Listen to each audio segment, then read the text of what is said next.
Welcome to today's webinar on DevSecOps. My name is Phil Ryman. I'm the Director of Business Development at Integrity, and I will be the moderator for this e-learning session. The speaker today is Steve Coase. Steve is a Chief Technology Officer and founder of Integrity Corporation. He's been working with Oracle products since 1994, and for the past 17 years, Steve has focused on the security and auditing aspects of the Oracle eBusiness Suite and the Oracle database, and has written and presented on these topics at various national and regional conferences. I'll now turn it over to Steve. Thanks so much, Phil. So today we're going to dive into DevSecOps and specifically how it relates to an Oracle eBusiness Suite environment. This presentation comes from work we've been doing recently around Oracle eBusiness Suite environments, specifically around the development and customizations. So Integrity works with a lot of clients doing security assessments, making sure their Oracle eBusiness Suite environment secure. And one of the recent requests, especially over the last 2 years, has been, is our development environment secure? How are we doing development? How should we be doing development to make sure that it's secure, that the customizations we're putting into Oracle eBusiness Suite, especially around things around the web application side, are secure? DevSecOps is a newer concept. It's much more of a maturing than a buzzword. It's a maturing of how you do development and how do you actually incorporate security into that whole life cycle. And so we're going to dive into that. And first I'll kind of talk about DevSecOps at a high level and then really delve into a very deep level on how you actually should be doing it within the Oracle eBusiness Suite environment. Before we get started, a quick background about Integrity. So Integrity was founded in 2001 by former Big Six consultants working on large ERP implementations. Back then, people weren't even changing the app's password from the default of apps and things like that. We've come a long way since then. But again, Oracle eBusiness Suite is a very large, complex environment. There's lots of security challenges, compliance challenges within it. And that's what Integrity specializes in. How do you actually solve those security and compliance challenges around Oracle eBusiness Suite? And we do that a couple different ways. We have two products, one being Appsentry, which we'll actually talk about a little bit on this presentation, on how it can actually help you on your DevSecOps. Appsentry is an auditing tool for the ERP application, the database. So it will check and verify that your Oracle eBusiness Suite environment is secure. So if you look at the secure configuration guide for Oracle eBusiness Suite from Oracle, which a lot of that was actually written by Integrity, Appsentry will automate all those checks and do about 4 times more checks to make sure that your environment is secure, both at the application, the database, and the application server WebLogic layer. For a proactive layer of defense, AppDefend is actually an enterprise application firewall specifically written for Oracle eBusiness Suite. So AppDefend provides virtual patching. So if you're not immediately applying the Oracle critical patch updates, or for some reason you can't apply them, AppDefend is the solution for you. It will patch all those security vulnerabilities for you in your Oracle eBusiness Suite, especially if you're running externally. This presentation, a lot of the work here comes from our services. So we're working every day with clients, helping them to make sure that their Oracle eBusiness Suite environments are secure. We do that a couple different ways. One, we're actually doing security assessments. So we're going through their Oracle eBusiness Suite environments to make sure they're secure. We're working with them on solving their compliance challenges. How do you make Oracle eBusiness Suite SOX compliant? PCI if you've got credit cards, HIPAA if you've got health information, GDPR if you actually are operating in the European Union. And then finally, we also help our clients implement a lot of other tools, like so if you're struggling trying to implement things like Oracle Transparent Data Encryption, Oracle Audit Vault, Guardium, Imperva, those types of things. How do you actually set up logging and auditing with an Oracle eBusiness Suite environment? We're actually working every day with clients to actually help them implement those solutions, do requirements definition, and actually get value out of those tools.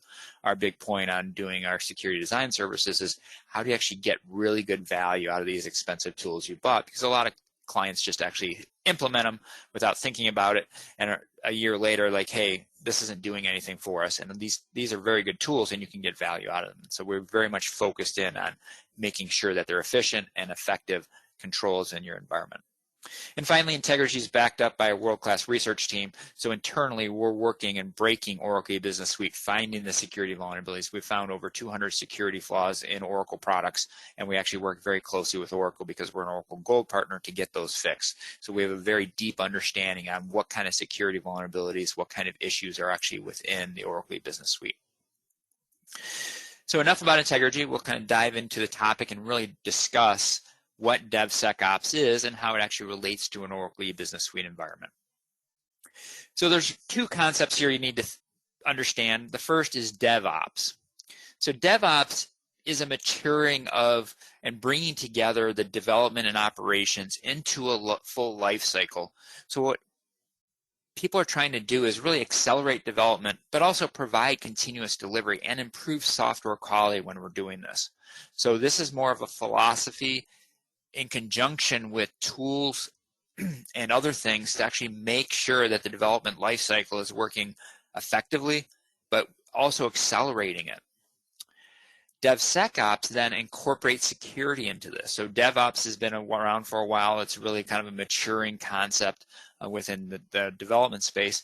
DevSecOps is a little bit newer, kind of started around 2017, has really kind of started to take force in 2019 and beyond. So again, it's DevOps with a security foundation. So how do we bake security into the development lifecycle at the beginning, not just after the fact? Because a lot of times when we're actually thinking about security, we're thinking about doing, vulnerability assessments, penetration tests. Those are too late. The security vulnerability already got into production. How do we actually stop that security vulnerability from going through my development lifecycle when I'm actually coding? How can I actually stop that vulnerability from happening in my code and builds and testing versus when I'm actually looking for it later and it's already been in production?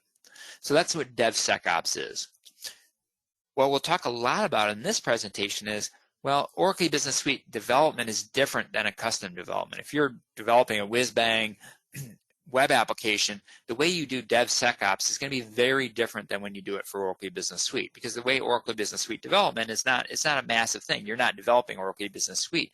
You're developing a lot of small little customizations around it.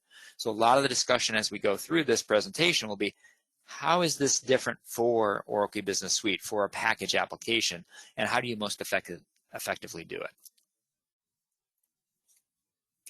So why do you want to do DevSecOps? What's the motivation here?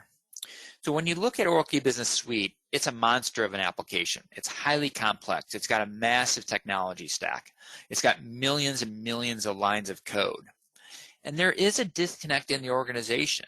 If you talk to your IT security people, how in-depth knowledge do they have of Oracle Business Suite, of WebLogic, of the database, versus their network, operating system, servers, things like that? They're really good at things like network servers and operating systems. They're very good at the perimeter. They're very good at firewalls, antivirus. However, a large, complex package application like Oracle Business Suite, IT security is kind of like, well, we don't know much about that. We don't understand that. We might know about web applications, but Oracle Business Suite has some very unique web application architecture, so they're not familiar with that. And often they don't focus in on the customization side of Oracle Business Suite. So oftentimes when we work with our clients and we actually start talking to IT security, we start talking about development and customizations, and they're like, no, that's not, we don't deal with that because that's a package application. And we kind of look through and say, I've got a list here in an Excel spreadsheet that's got 200 different customizations to the application, 200 little development projects that are going on that are producing code. Maybe 25 or 30 of those are meaningful in terms of an IT security perspective. They're not just a report or an interface, but they're actually changes to the web application, things that we're actually deploying to the internet. That's what IT security cares about, and they don't typically have that focus. They don't understand that, there's a full development lifecycle going on in the Oracle Business Suite environment. They kind of think of it as just a big package application that they have to deal with that is kind of a black box, but there's lots of things going on. So when you think about DevSecOps and Oracle Business Suite, the key is DevSecOps is making the application secure, reducing security vulnerabilities, getting rid of weaknesses and gaps within security in the Oracle Business Suite that are introduced through customizations and extensions.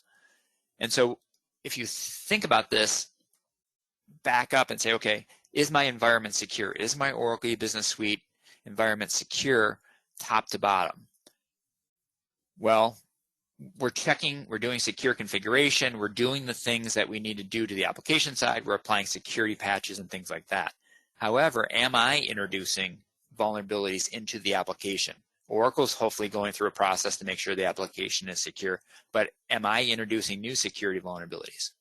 So one of the things that Integrity does as part of our security assessments, you can basically do a customization assessment. So we do configuration security assessments, and we do other types of assessments.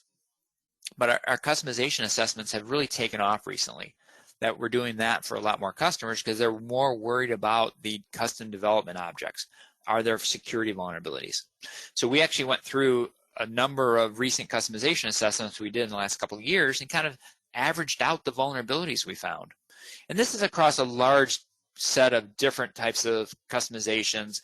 A lot of these are focused in on the web application side because, again, that's where the security risk is most prevalent. And so we kind of averaged up and counted out. And typically we found between 5 and 15 security vulnerabilities per customization assessment. In some cases, there were some ones that were in like common libraries that would then extrapolate out to 50 or 60 because, again, every single web page was vulnerable. But again, this is always root cause back down to the initial vulnerability in one piece of code. Where is the vulnerability? And if you go through the very common types of security vulnerabilities in Oracle Business Suite customizations, you can kind of break it out to a number of categories. And the ones that we find most often are around SQL injection, authorization and authentication issues within the application. So you're developing a custom web page, a JSP page. That JSP page may have SQL injection if you're doing dynamic SQL. JSP pages in Oracle Business Suite don't have a standard authentication or authorization framework around it, unlike OA framework, which does, but the JSP pages don't. We find often that there's no authentication or authorization in JSP pages. So if you know the URL, you can immediately get to it. Other issues are cross-site scripting, XML entity attacks. So if you're consuming XML, well, there's things that people can do to an XML file to actually cause an attack in your environment. We find a number of issues around the apps password. So if you actually have shell scripts that are part of Concurrent Manager, oh, by the way, do you know your developers can echo out the apps password very easily? That's a very common vulnerability because, again, that apps password then shows up in the concurrent program output logs, and so someone can actually find out what the apps password is pretty readily. We find those quite often. So again, this is why you want to think about DevSecOps. How do I prevent these security vulnerabilities from happening so Integrity doesn't have to come in and do a customization assessment and find them after the fact, which then makes my fixing of these much more difficult. If I'd found these security vulnerabilities very early on in the process, the cost to fix is very low if actually the developer finds it when they're developing it versus after the fact. And this may be, we found a recent vulnerability that was about 12 years old in a custom development that they were still using it 12 years later. And oh, by the way, there had been a security vulnerability all that time. The original developers were gone. No one could even find the most recent documentation on it, things like that. So again, you want to fix these vulnerabilities early on in the process to, one, eliminate them, but also reduce your cost to fixing them. So this is the motivation why we want to kind of do DevSecOps in Oracle Business Suite environment, is to make the environment secure and reduce costs overall.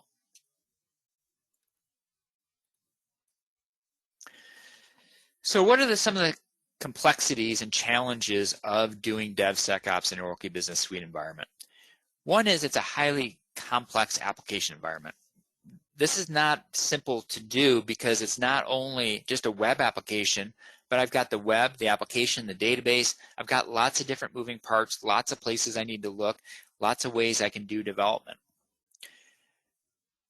I always love to pull up this fact is that, by the way, do you know that Oracle has actually fixed, since the critical patch updates have been around since 2005, over 886 security vulnerabilities in Oracle eBusiness Suite itself? This is not all their other applications. This is just Oracle eBusiness Suite, 886 security vulnerabilities. So if Oracle can't do the development and make it perfect and make it highly secure, how are you doing?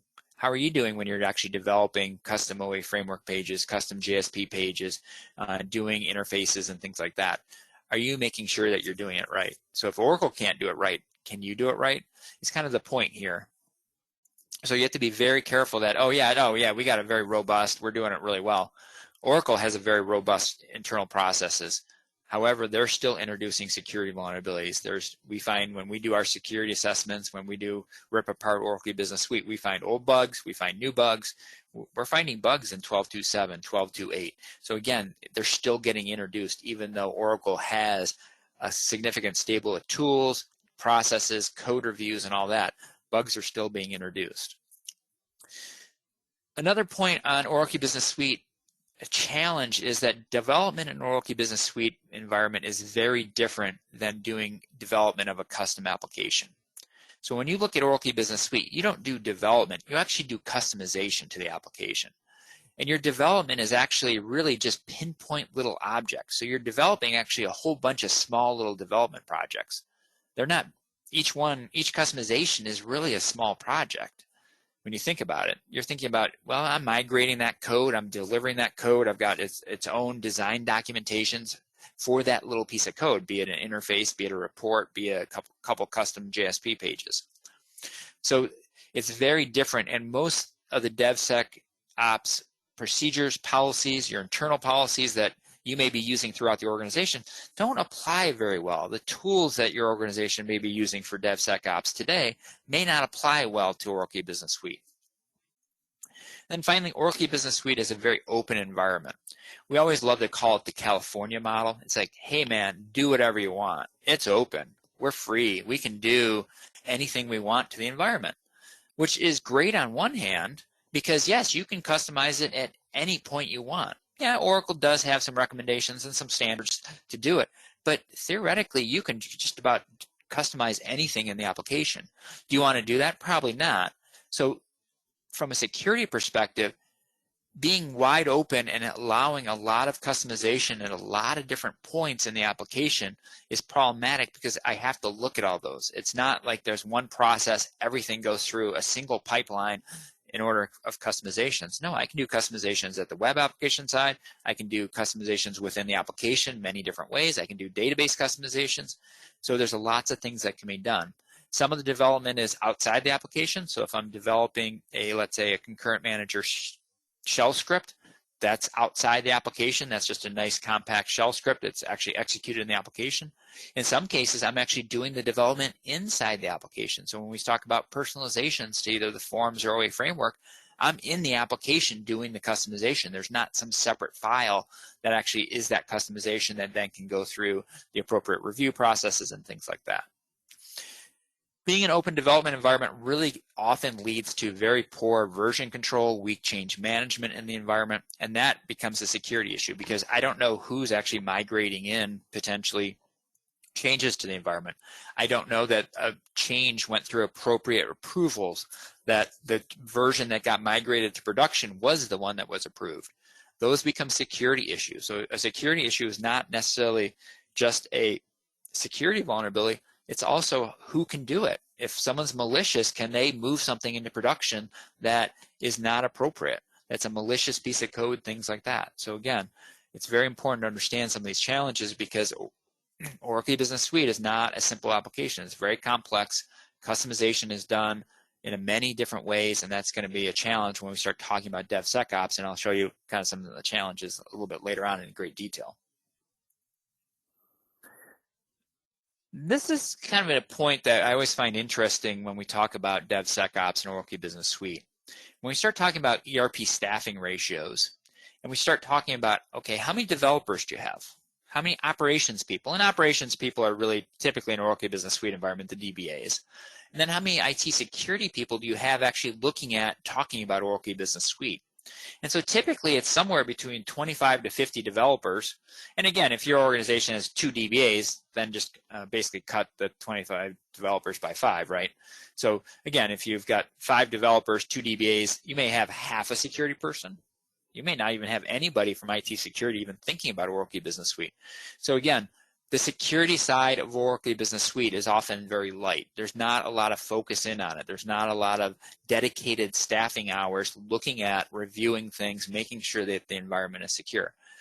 Hopefully the developers are focused in on it. Hopefully the DBAs are focused in on it, but oftentimes they aren't. They're just trying to keep this monster up and running, keep it secure, try to keep it secure, but there's no one making sure that that's actually being done appropriately. So let's step back at DevSecOps and kind of from a very high level, what are some of the key principles around DevSecOps? When we try to incorporate security into the development operations pipeline, what are we doing? One of the things is trying to shift left. And so this is an interesting concept. If you think about kind of if you go from left to right, where left is my development, right is the operations, what I want to do is shift security away from doing the penetration test late in the game to early in the development cycle. So I want to make sure I've got security standards and best practices when the code is developed. I'm reviewing the code immediately right when it's developed. I'm trying to identify security vulnerabilities very early in on the process versus when it's deployed in production and then some security guy comes in and actually finds a security vulnerability, or worst case scenario, a hacker hacks into my system. Second, I want to automate this process as much as possible. I kind of want to reduce the burden on IT security because if, again, the last slide, when we talk about staffing ratios, I don't have multiple people dedicated to Oracle Business Suite security. I don't have someone who's sitting there looking and reviewing every single customization going into production for security. Hopefully I'm doing that as part of code reviews and the DBAs are doing at least a sanity check on it, but I don't have that in-depth analysis. So if I can automate some of this and have tools that are actually going through and checking out the code, going and actually doing security testing, doing verification against the environment, that makes my environment much more secure. And then finally, another key concept around DevSecOps is continuous feedback. That again, this is happening at multiple points. I'm trying to fix these security vulnerabilities early in the process. I'm doing this both through automated and manual processes. So security is fitting into every single part of the development and operations lifecycle. I've got some point of security, not just doing it last minute when it's in production. So what are the benefits here? Again, I want to improve security. I want to eliminate the security vulnerabilities. I want to make security end-to-end rather than an afterthought. I want to speed delivery. I want to make sure that security is not holding up my lifecycle. Not like we have to sit there and go through and say, okay, the development has to stop until we get a security review on this. I want to kind of have minimized. I want to maximize security, but minimize the security bottleneck. I don't want to have to sit there and say, oh, we have to pause, we have to send it off to IT security. Hopefully they have time to look at every single customization and send it back. I want to automate that process so it doesn't have to do that. And then finally, I want to reduce the time and effort to fix. I want to find this early. I want to get that feedback immediately when the code is committed versus when it's being tested, or even finally when it's in production. Because again, to fix a production bug is like usually 10 times the effort of fixing it during the development lifecycle. So when we talk about e-business suite and DevSecOps, again, the goal here is to incorporate security into every phase of the development operations lifecycle. Again, this is the standard chart. When we start talking about DevOps, this is the DevOps chart that everyone refers to. So again, it's a lifecycle. So I plan out my development, I code it, I build it, I test it, I release it, I deploy it into production, I run my production environment, I make sure that my production environment is good. Here, I want to incorporate security into each aspect of this to make sure that I'm covering everything I need to. Again, security is not one point. It's multiple points that I'm actually making sure that every phase of the development operations lifecycle is secure. And we'll kind of now walk through this and kind of talk about the different aspects of this. The ones in bold are a little bit more important than the other points. But again, it's all important. It's things that you should be doing, and most organizations in an Oracle Business Suite environment aren't. They may have very good development operations lifecycles outside of Oracle Business Suite, but this tends to be a newer concept of Oracle Business Suite. While people kind of are working on it, trying to make sure it's right. Some people have done better than others. Some have a lot of automated deployment tools. Some are just manually moving it, customizations in, moving them around from test to production. The DBAs are deploying them manually, things like that. So let's kind of walk through, and we'll walk through each phase here and kind of talk about it. So when we're talking about planning, this is the kind of the start of development, how to actually do my coding and things like that. Again, most Oracle Business Suite environments are already established, mature environments, but these are some of the things that you can actually put in place even if they aren't. So one is secure code training. So do all your developers in your organization go through some sort of security training around development? Then the second part of that is, do they go through some training for Oracle Business Suite security? Because again, when you're developing a Java customization to Oracle Business Suite, it's very good to have a Java security training class and having been through that. But again, there's some specific things within Oracle Business Suite that also need to be addressed. So again, often what we see and we want to see in organizations is that, yes, all developers are going through security training that's established by IT security, but the Oracle Business Suite project team has pulled together some resources for developers to go through and make sure that they're understanding what they're doing in Oracle Business Suite environment and how to apply your secure development standards to Oracle Business Suite.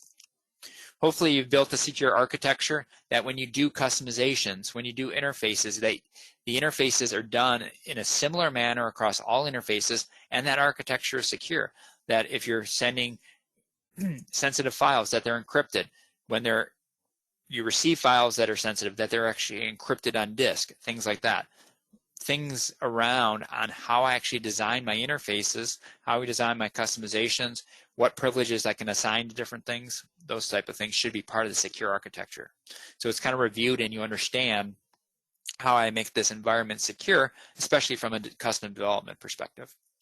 Threat modeling is also important to understand where are my threats. It's very different in an organization that you're running iSupply or iStore on the internet.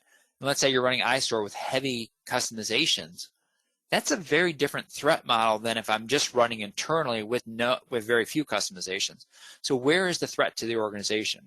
If I was a CSO, I would be scared with my Oracle Business Suite environment on the internet running one of the standard I modules, because again, I'm opening it up to the world. Yes, there's internal threats, but the external threat is so much greater to an Oracle Business Suite environment when you open it up. There's many different opportunities for an attacker to get into Oracle Business Suite externally, versus if it's internally, well, I have to breach the perimeter network, which should be an assumption by most organizations that there is some sort of issue on the internal network. But again, somebody has to know about Oracle Business Suite and get into it internally, where on the internet, I can scan for them, I can find them, I can go to Google and most likely find your Oracle Business Suite environment. So it's very important to understand where the risks are, what you're trying to prevent, where the potential gaps and weaknesses might be in your environment. So when we now talk about coding, so this is the process where the developers actually are writing the customizations. So first and foremost, you need to have secure development standards. Most organizations have some form of development standards, but are there security pieces in there? So are you strictly forbidding dynamic SQL? Those are the types of things that should be done. Is echoing out of the app's password in your shell scripts strictly forbidden in the development standards? Some organizations got down to that level of detail, others haven't. So that's very important. Do you have a version control system? Is version control considered development, or do you actually have a separate version control system like a Git system, Perforce, some of those tools? Is your environment secure by design? So when a developer is developing a new interface, they understand what is expected of them, how that interface should work, or hey, this is how I did it my last job, I'm now new as a contractor on this job, I'll just do it the same way. Are you doing all your interfaces the same? Are you doing all external web application development the same? When they're doing different development, they may be using a tool like JDeveloper. They may be using Eclipse. There's very good security plugins for those tools. So I can actually run a tool called PMD within JDeveloper that'll actually look at and scan my Java code, my PL SQL code for security vulnerabilities. Is that tuned for your organization? Now we go next to the next stage, build. So we're actually now, once the developer's done, they've hopefully checked it into the version control system. Now I'm actually doing some builds of that software to actually package it up to actually send it for testing. Then we'll actually make it into production. At this point, there are static code analysis tools called SAST, so static application security tools that will actually go through the code and make sure it's secure and actually raise up vulnerabilities and that need to be addressed. Another issue with part of the build process is, are you looking for secrets? One of the things that we find quite often in our customization assessments is that keys, credentials, API credentials, encryption keys are stored actually in the code. Well, I might be checking that code into version control. Well, those keys should be stored in just production in the database and then read by the application, maybe the interface or whatever that has to work is being read. It shouldn't be hard-coded in. A very common point for those to be is actually stored in PL SQL packages that are wrapped. Oh, by the way, you know you can unwrap those packages. So you should be looking for and making sure that there's not any secrets stored in the code, especially like API keys and things like that. This is becoming actually a very significant problem. Some organizations who have been hacked, especially on their web services and things, people are finding these keys in things like GitHub and other sources, and that's how they're actually using it to hack the organization. Are you doing peer code reviews? That's a very good way to identify security vulnerabilities, but as part of your peer code reviews, are there security items on those checklists to make sure that there's no dynamic SQL and things like that? The next stage is test. So there's another set of security tools called dynamic code analysis tools, or DAST, so dynamic application security tools. And these are actually checking the application that's live and running for vulnerabilities like SQL injection, cross-site scripting, and those very common security vulnerabilities. So especially if you're doing web customizations, JSP pages, servlets, OA framework pages, it's very important that you're then testing those. And the complexity when the Oracle EBS Suite environment is when I'm going through that testing cycle, it's very difficult to test web application security vulnerabilities against Oracle Business Suite because it requires a lot of setup.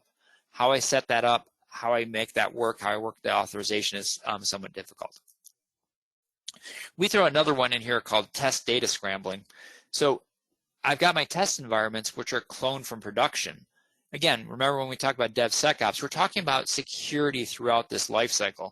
And part of the lifecycle in an Oracle Business Suite environment is taking my production environment and cloning it down in my test and development environments. Well, do I have social security numbers there? Do I have sensitive data in production that all my developers shouldn't be seeing? So I really should be scrambling that data in my test environments, especially credit card numbers, social security numbers, and things like that. The next step is we're moving on to release of this. So when I'm releasing software, I should have a deployment pipeline. I should have things that are approvals. So before any code gets released to production, I should have someone other than the business analyst and the developer actually approving it and releasing it to production. So oftentimes the developer should approve it, the business analyst should approve it, the DBA should approve it, and I should have a release manager of some sort, some manager actually approving that these are actually going into production. Hopefully this is going through a change control board that now it can be actually released into production. The next step is actually now deployment. And really the deployment, the key phase here is change management. Do I know who's deploying things into production, when they're getting deployed, what code is getting deployed, is that code been approved for deployment?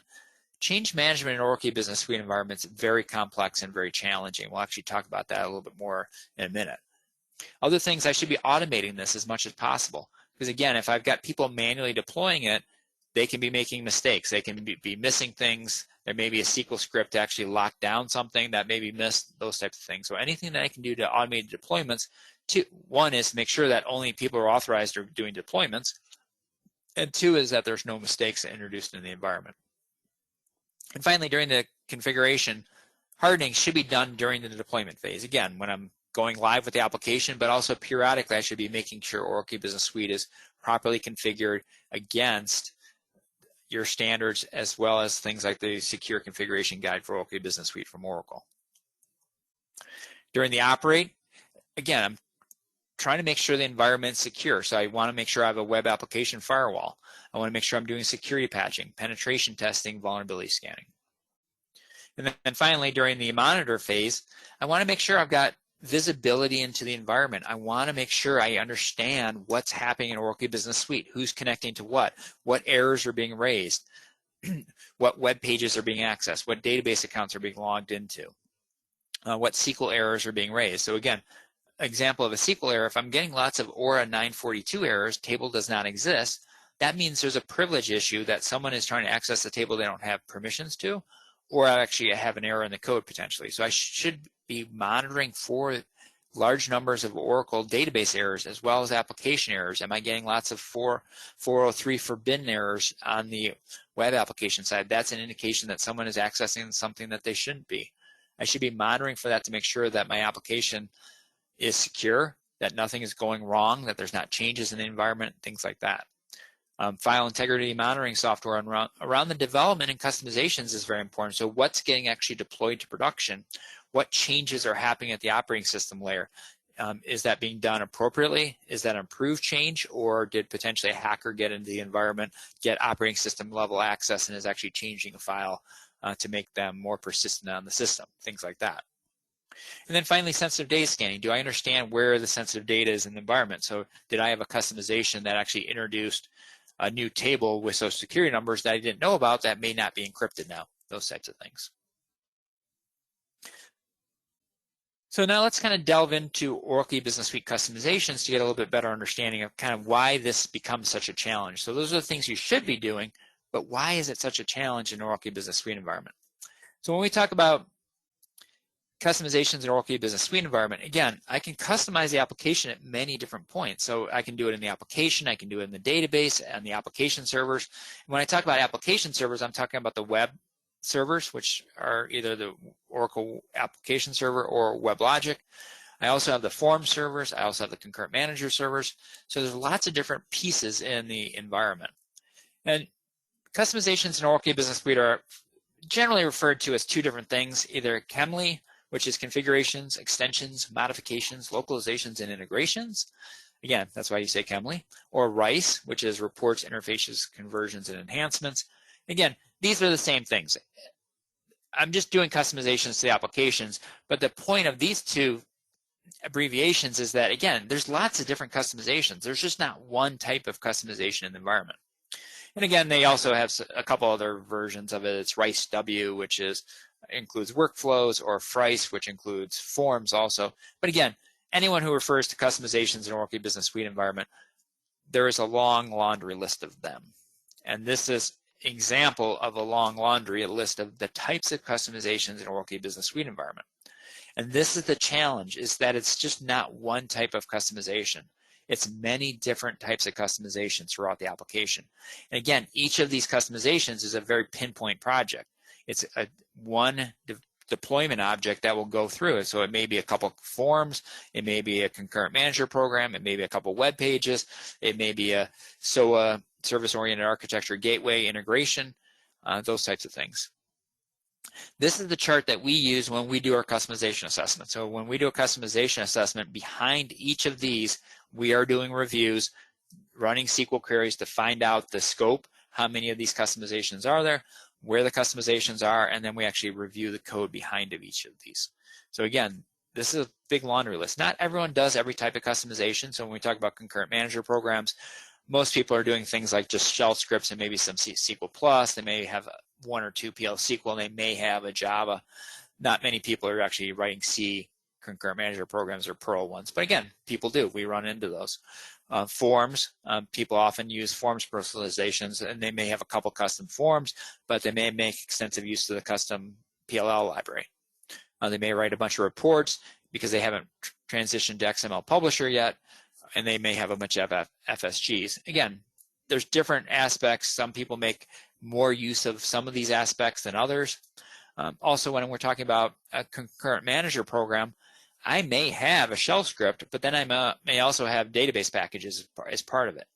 So when we talk about a deployment object in an Oracle Business Suite environment, it may have 3 or 4 different, or 5 or 6 even, different types of code objects. So I may have a concurrent manager program, I may have 2 forms, I may have a couple web pages, which then behind the scenes have multiple database packages, have their own tables, have triggers, things like that. So that's the challenge in an Oracle Business Suite environment. It's just not one type of development. It's many small little pieces of development that are across languages and across technologies. So if we take that list and even break it down farther, so this kind of chart shows out that, hey, here's a list of customizations, here's the language typically used, here's the deployment object, and again, some of these are actually developed in the database and then you migrate them between environments. So when we talk about an Oracle alert, that's actually I go through the application and do it in the application, and I can actually migrate that out to another environment.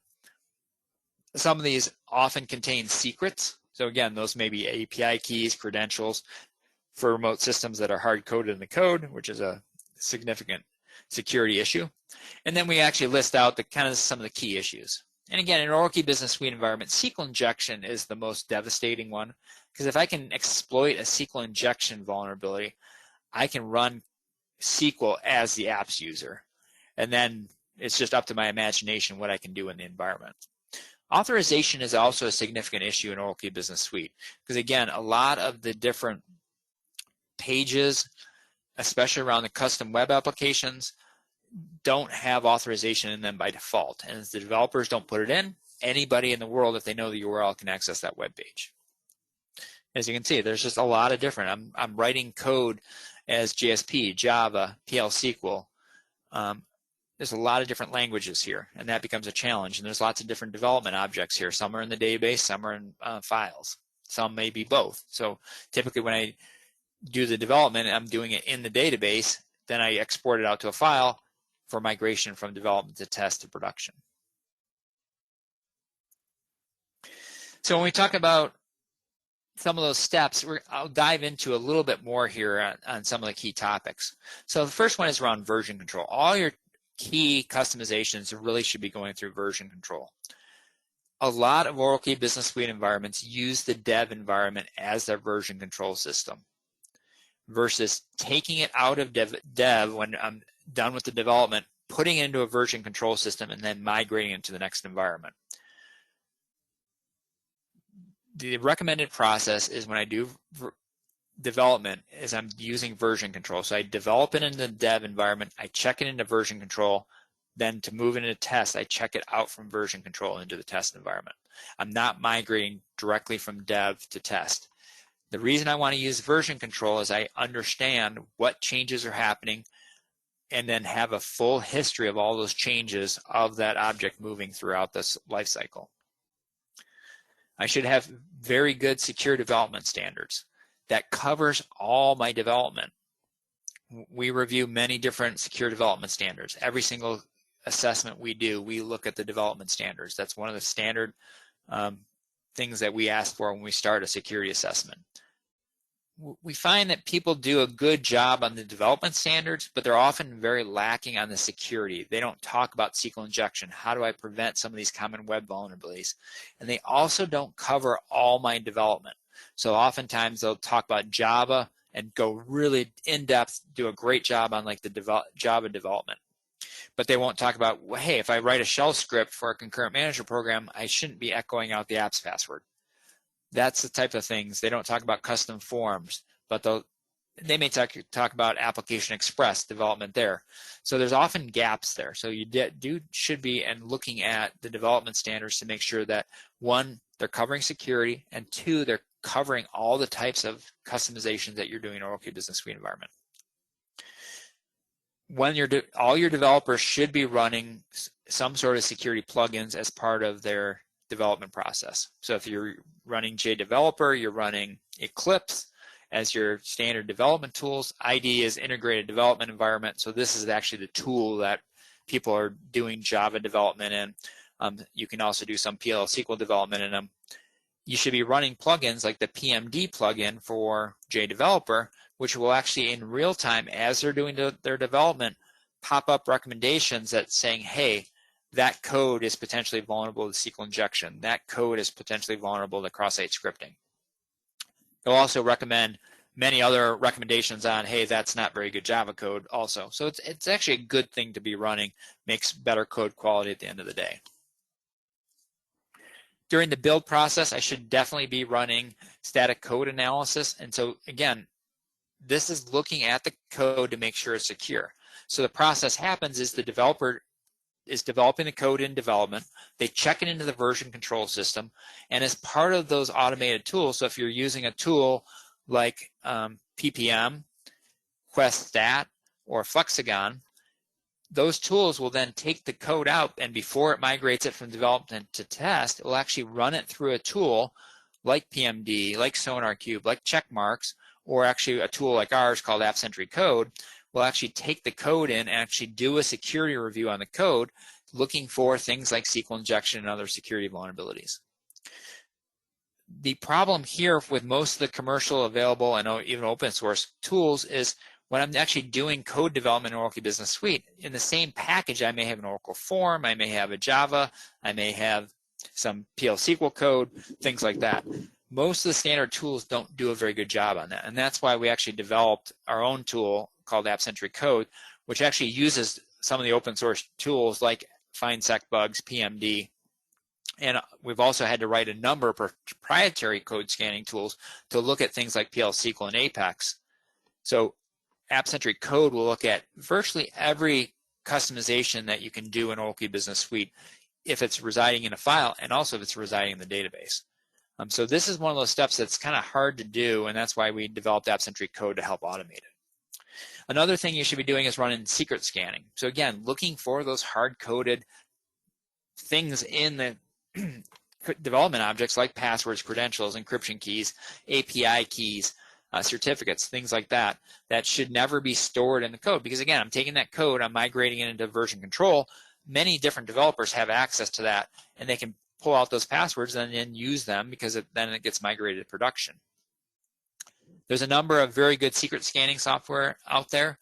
Many of them are open source, and they work two ways. You can look at either regular expressions or entropy, which looks for if you think about a random password, it's random, right? It's got a bunch of different characters, and that's what it's looking for. It's looking for especially certificates and API keys that are used by like Amazon Web Services and things like that. We've incorporated that into our AppCentric Code product also, because again, we're also looking for things that most of the secret scanning software don't look for. Is we're taking wrapped code. So if you've got a PL SQL package that's wrapped, we'll actually unwrap it and look for encryption keys in there. So those are the things that we find most often is that people are putting the DBMS crypto encryption keys.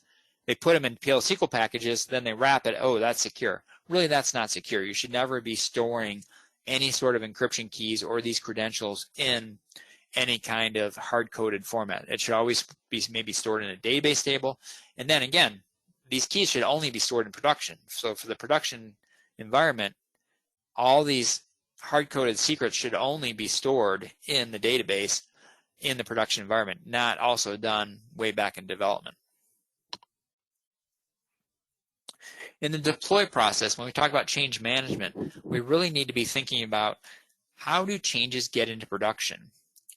But also, what is a change in your Oracle Business Suite environment? There's many different types of changes, so you have to have a clear definition of what changes are in the environment. And then only authorized users should be able to migrate things into production. That becomes very problematic because we often see a lot in many organizations, developers or people who should not be allowed to actually change code in production have that capability. Are they using it very often? Probably not. But you always get into that issue is that the developers, I need to see what my code's doing in production. In order to fix this problem, I have to see. So yes, developers, not a great best practice to have developers have read access to production, but many cases they do need it. There's a rational business function or requirement for that. So developers can have read access production, but they should never have write access to production. They should never be able to go in and just go change their code in production, migrate new code into production, things like that. You should always be using some sort of automated tool to do that migration and deployment, both from an efficiency perspective as well as from a security perspective.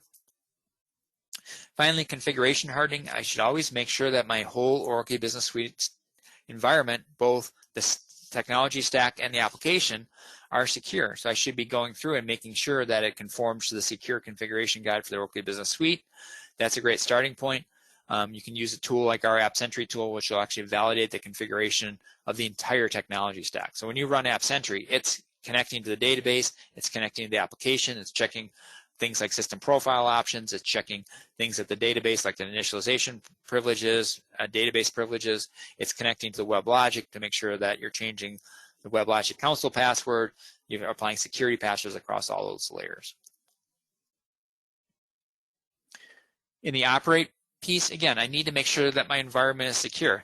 I know security vulnerabilities are going to make it into production. No matter how good my process is, I need to make sure that even though it may make it into production, that it's not necessarily exploitable. And I can do that a couple different ways. One is I can deploy a web application firewall. So if you have a SQL injection vulnerability, even it may have made it through my development process, even I improved it, it's really good. Sometimes these things still make it through. A web application firewall will reduce the probability of that actually being exploited. The problem is most web application firewalls out there are general purpose. They don't adequately protect Oracle Business Suite. They don't know anything about Oracle Business Suite and its idiosyncrasies, how it works, its custom web application frameworks. AppDefend understands how Oracle Business Suite works. It's providing full protection for Oracle Business Suite, including for many 0 days. So as part of the last critical patch update released in January, there's 31 security vulnerabilities. 29 of those 31 were already blocked by AppDefend because it has robust protection for SQL injection, cross-site scripting, Java deserialization, XML entity attacks, and those types of things. So again, a very specific web application firewall for Oracle Business Suite is important because it can block many of the web vulnerabilities that are present in the application, as well as provide virtual patching for the application. I always recommend you're applying security patches on a regular basis. And again, if you can't immediately apply security patches, AppDefend also provides that virtual patching capability. And then finally, doing periodic testing of the environment to make sure that something hasn't been introduced that you don't know about. So there's a number of web application vulnerability scanning tools out there. Appsentry can also make sure that things like security patches are applied, that there's no misconfigurations, things that the URL firewall is operating appropriately, that you haven't turned on FND diagnostics on the external web application. And then we also recommend doing potentially annual or biannual penetration tests against the environment. So again, there's certain things that these tools do really well at, but having a human go in and still review and go in and try to break in is always the best way. We always find, even after a client has run every single security tool, thrown everything they've possibly done at it, we do a lot of penetration testing, we always still find some vulnerabilities and some issues. And finally, we'll wrap up here just for a minute or two on change management. Again, change management is very critical to this whole process, that you know what's changing in the environment. So again, I've got a lot of development going on. Am I controlling that appropriately? Is only what I want going into production going into production? Are developers potentially going in and making changes themselves? Do the DBAs just make changes without letting anyone else know? So a robust change management process is very critical to the overall security and compliance of an Oracle Business Suite environment, so that you're taking a change, you're understanding that it needs to be made, it's getting the necessary approvals, it's getting tested appropriately, it's getting implemented appropriately in the environment. You should be monitoring your change management process and gathering metrics. I won't go in great detail on this, but you should know how many changes are being done, how many emergency changes and things like that in the environment. I should have both preventative and detective controls around change management. So I really should be understanding what changes are being made. I should have restrictions on who's allowed to do changes in production. I should also have a full audit trail. So our Appsentry tool has a logging component, so it will actually connect and download and check all the changes. Even though you may not have audit trails turned on, it will actually do change tracking on different tables to say, hey, you've got 5 new forms in Oracle. You've done 5 customizations to OA framework. You've created 3 new alerts. So even though you may not have an audit trail on that, Appsentry will actually bring that information back and let you know, hey, people are actually changing Oracle alerts. Here's 3 new alerts, or the SQL for this one alert changed. That's very important to have that type of audit log and that understanding of what's changing. So then an auditor can actually go in and sample that and say, hey, was this change to this Oracle alert authorized? Who made that change? Because again, if I can go in and change the SQL of an Oracle alert, I can actually have that run as apps and actually potentially do something malicious in the environment. So again, when we talk about changes in Oracle Business Suite environment, there's many different types of changes. So we talked a lot about through DevSecOps, customizations and development objects. But however, DevSecOps also covers just changes in the environment. So application security changes, application changes. So in your organization, if I make a system profile option change, is that a change? Did that have to go through change management? Many auditors say absolutely yes, for sure. If the DBAs actually go create a new database account, is that a change? Yes, it is a change, and that should have been properly authorized. So the issue in Oracle Business Suite at the end of the day is there is no master list of all these changes, and it really varies by how you use the application, what modules you have installed, what are your change management processes, how big your organization is.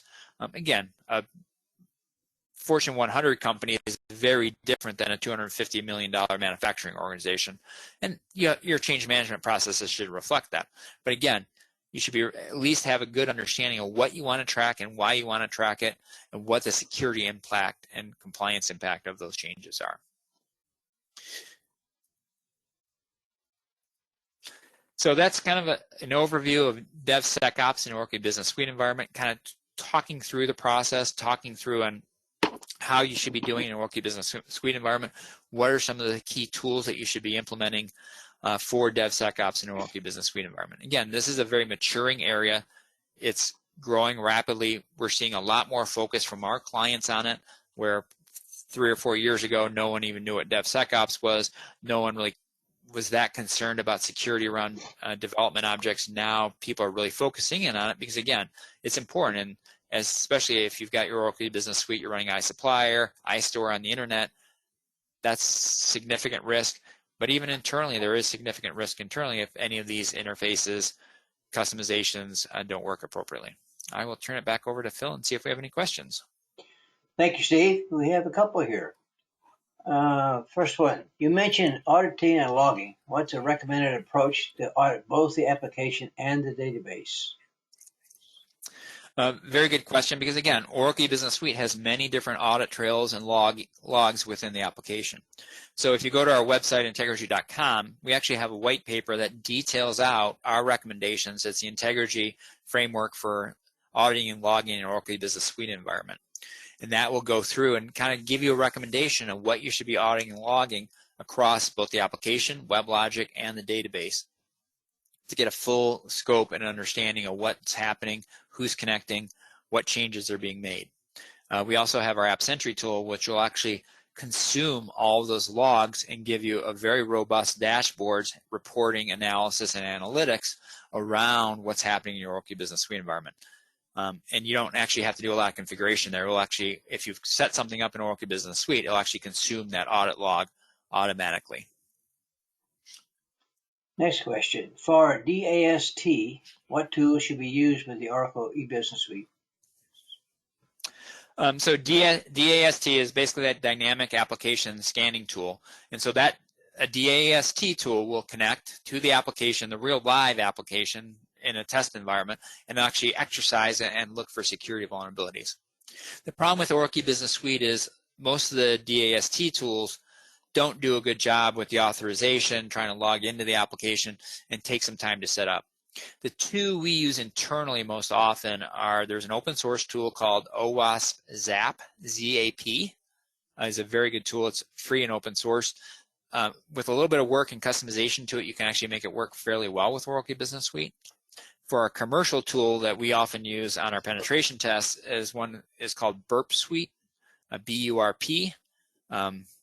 It's by a company called Portswigger. And that, again, with a little bit of work, you can actually make it work pretty well. We have a lot of clients also use some of the high-end commercial tools like AppScan. Those, again, take a little bit of time and effort to configure to make work with the application. But any of those tools are good, but just go into it with your eyes open, understanding that just taking the tool, pointing it to Oracle Business Suite doesn't work. You get the sign-on page and a few other things, but it will not be able to stay in the application and exercise enough of the application to make sense. You probably have to spend at least 2 or 3 days tuning it for Oracle Business Suite to make it work well, especially in your environment, setting up a database application account, and setting up a way that the cookie isn't refreshed all the time when it hits the logout page. So it does take a little bit of time, but you can definitely make them work. Next question. Our internal auditor wants a list of all changes in the Oracle Business Suite. How is that accomplished? That's always a great one. We run into that quite often, that some of our projects are based on that one phrase, that the audit team came up and said, we need all changes in Oracle Business Suite. And we get a number of projects every year because of that one statement, that the Oracle project team says, no, we can't accomplish that. We have no idea how to do it. You cannot do that. You cannot audit every change in an Oracle Business Suite environment and not be deluged with data or miss a bunch of things. There's no way to turn on that many audits and get that much information. So the key is to focus in on what's important, have a requirements definition, a design, and an implementation that then you can show to the auditor and say, okay, this is what's important in an Oracle Business Suite environment. This is what we're tracking. This is where we're putting the data. And now here's some dashboards so you can see it. So the approach shouldn't be, let's turn on everything and try to get it. You end up with a fire hose of too much information. What you want to do is go through, and a good starting point is our framework that walks you through and say, okay, these are the things that are important. These are the things that you need to be auditing, and what information you should be getting out of your Oracle Business Suite environment. All right, Steve, I think that wraps it up for the day. It's the last of the questions. I want to thank everybody for spending the afternoon with us. Appreciate you taking the time to do that. And don't forget to put us on the calendar, your calendar next month on the 22nd of April. We'll be talking about blockchain within the Oracle Business Suite and how that works, how you can use it. So thanks again, everybody. Have a great rest of the week.